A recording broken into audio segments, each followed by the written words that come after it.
E a gente começa esta edição dando destaque para uma realidade que envolve crianças no Brasil todo. Nesta reportagem, que é a terceira da série Ser Criança no Brasil, você vai ver que quase 2 milhões de crianças e adolescentes trabalham e mais da metade em situação proibida por lei.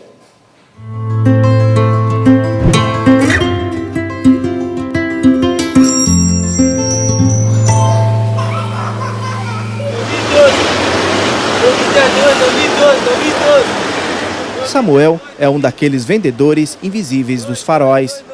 Entre os carros, ele oferece salgadinhos por R$2. Às vezes hoje eu não vendi nada, eu vendi só 4 salgadinhos. Vendi R$8 de salgadinho.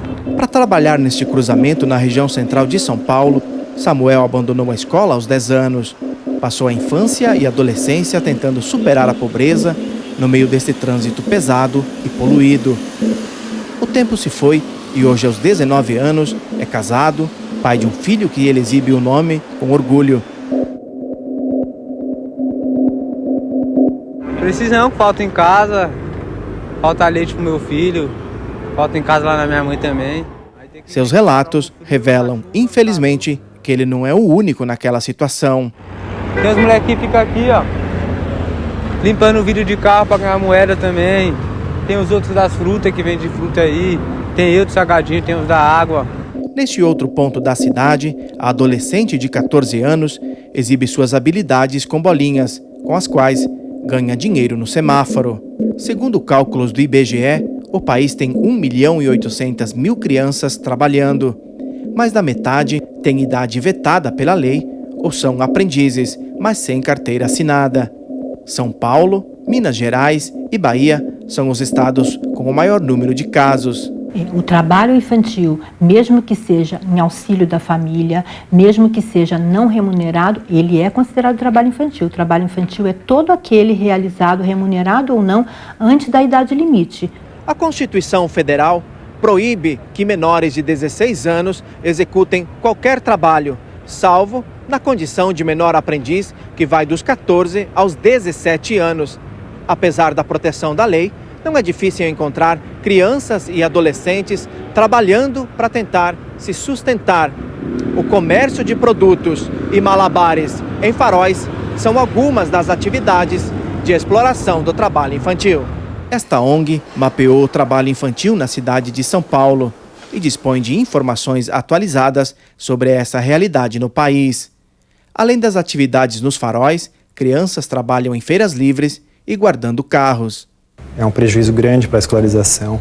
Outra consequência são traumas físicos mesmo e psicológicos, ou seja, a gente está falando às vezes de criança de 5 anos trabalhando, não tem nem estrutura emocional nem física para suportar peso, para estar exposta a determinados produtos ou determinadas situações.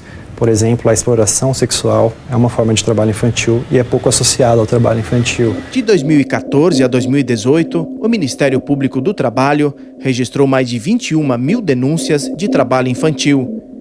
Foram ajuizadas 968 ações e firmados 5.990 termos de ajustamento de conduta. A busca ativa pela localização desses adolescentes em casos específicos que estão prestando serviço nas ruas é feita por entidades da rede de proteção social. O trabalho tem sido feito cotidianamente por esses organismos e nós auxiliamos no sentido de prevenção, de implementação de políticas públicas, de busca de inserção dessas crianças em programas de erradicação de trabalho infantil.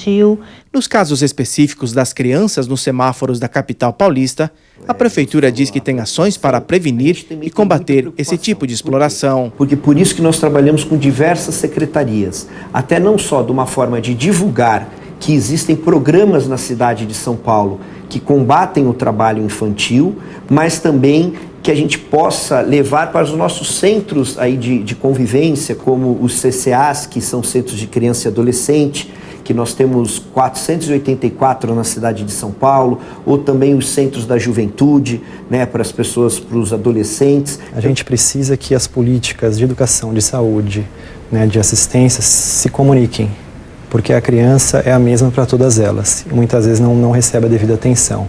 Para o bispo referencial da Pastoral do Menor, o trabalho infantil e precoce rouba a infância e traz danos irreparáveis. Esse trabalho infantil, principalmente quando ele significa exploração, quando ele significa privação da criança para o lazer, para um estudo melhor, para uma educação mais adequada em vista do seu desenvolvimento, ele não pode acontecer. Samuel, do início da reportagem, vai continuar sua saga por um futuro melhor para ele e também para impedir que o filho trilhe o caminho do pai.